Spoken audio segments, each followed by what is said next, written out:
दोस्तों फिर आ गए हैं यूट्यूब पे। प्रैक्टिस 1 का दूसरा भाग है जो कि साइंस करवाएंगे। वेरी इंपॉर्टेंट होने वाला है। 1 महीना बचा है, रगड़ के पढ़िए और इससे बाहर कुछ भी नहीं है। तो चलिए स्टार्ट करते हैं। कह रहा है कि जब हृदय की मांसपेशियों को पर्याप्त ऑक्सीजन नहीं पहुंचती, क्या भाई हृदय में ऑक्सीजन नहीं पहुंचती तो तीव्र छाती के दर्द के लक्षण दिखते हैं। भाई नहीं पहुंचेगी तो छाती में दर्द तो होगा ही। तो क्या कहलाएगा वो? तो एजीना एक्टोरिस कहलाएगा। क्या? एजीना एक्टोरिस। 2 नंबर में देखते हैं कि बोमन संपुट बोमन संपुट किस तंत्र का भाग है? भाई उत्सर्जन तंत्र का भाग है। जो होता है ना, लड़की छूता है तो क्या होता है, वही हाल है भाई दोस्त ये में। तीसरा नंबर देखते हैं नीमाटोड। क्या? नीमाटोड द्वारा कौन सा रोग होता है? भाई नीमाटोड द्वारा कौन सा? फाइलेरिया सिसिस होगा।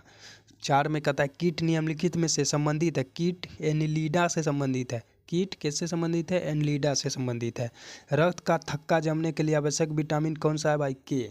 कौन? के। 46 में देखिए वायुमंडल में सबसे पर्याप्त मात्रा में पाया जाता है। नाइट्रोजन पाया जाता है भाई। कौन न जानता है कि नाइट्रोजन वायुमंडल में पाया जाता है, जो कि वेरी खतरनाक है। श्यानता गुणांक की विमान सूत्र क्या है? श्यानता गुणांक की सूत्र होता है m1l माइनस स्क्वायर का 1t-1। 48 वैद्युत आवेग का ऐसे मात्रक क्या है? कुलब। क्या? वैद्युत आवेग का ऐसा ही मात्रक क्या है? कुलब। आवश्यक यदि एकाएक चलना प्रारंभ कर देता है। अश्वेक का नाम है। कह क्या रहा है वो पहले देखिए। अश्वेक नाम है। तो 50 में कह रहा है कि अश्व यदि एकाएक चलना प्रारंभ कर देते हैं तो अश्वारोही के पीछे की तरफ गिरने की आशंका है। विश्राम जड़त्व के नियम में, मतलब कि सो रहा है कोई, गाड़ी आगे चल रहा है, एकाएक ब्रेक मारेगा तो भाई होगा ना, आगे में झुक जाएगा, वही कह रहा है। कोई ऊर्जा को भंडारित है तो क्या कहलाएगी? कोई ऊर्जा जो भंडारित है, माने कि कोई शरीर में ऊर्जा है और वो हमरे जैसे मान लीजिए कैल्शियम हमारे भरपूर मात्रा में हो गया, बेसी हो गया शरीर में, तो क्या कहेगा? विभव ऊर्जा कहलाएगा। विभव ऊर्जा। भूकंप किस कारण से आते हैं? विवर्तनिकता से आते हैं भाई। विवर्तनिकता से। सोनार में डैश तंत्र प्रयुक्त होती है? पराध्वनि तंत्र होती है सोनार में। पराध्वनि तंत्र आवश्यक होती है। 52 में वो आपको शायद लौका नहीं, तो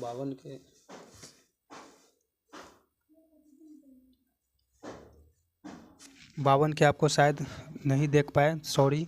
फिर से स्टार्ट करते हैं। सोनार में डैश तरंग उपस्थित होती है? क्या? पराध्वनि तरंग उपस्थित है।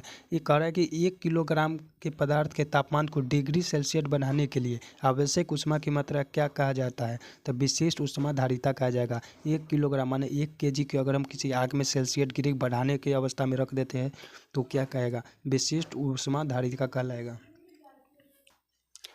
किस कारण से आकाश का रंग नीला दिखाई देता है? तो प्रकाश के प्रकीर्णन के कारण आकाश नीला दिखाई देता है। तारों को जोड़ने की प्रक्रिया क्या कहलाती है? श्रृंखला प्रबंधक कहलाती है तारों को जोड़ने की प्रक्रिया।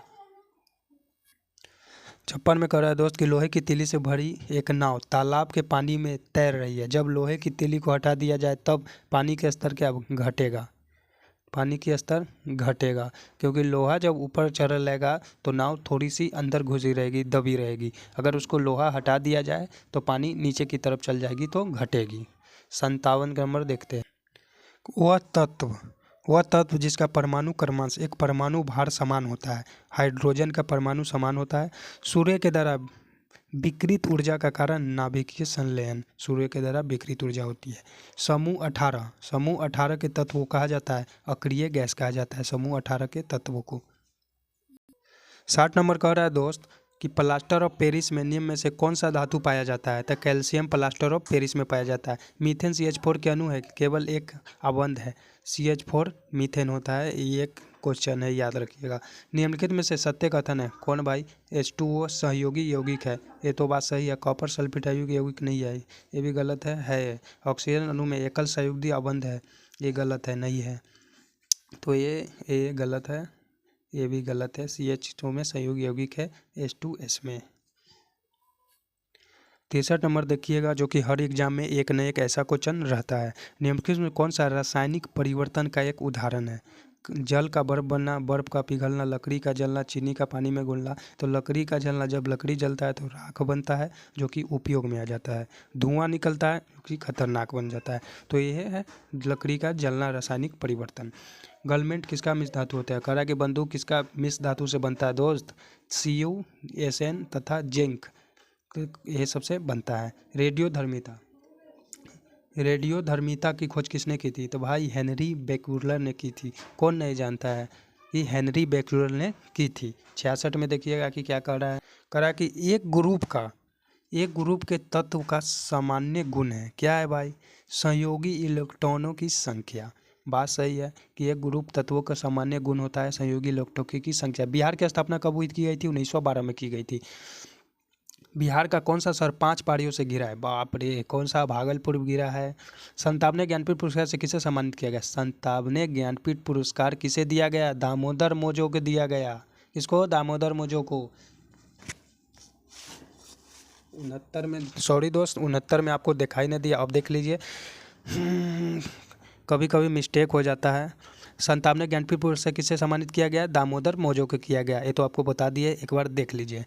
69 नंबर को। जब पीएम मोदी कब वर्चुअल SCO शिखर सम्मेलन की अध्यक्षता करेंगे? अरे भाई क्या करेंगे, 4 जुलाई के कर दिए, जो कि 2022 में गुजर चुका है, लेकिन ओल्ड हो चुका है, ये पूछ भी सकता है। तो ये याद रखिएगा कि पीएम मोदी कब वर्चुअल SCO शिखर सम्मेलन की अध्यक्षता करेंगे, लेकिन ये कर दिए, तो 4 जुलाई के किए।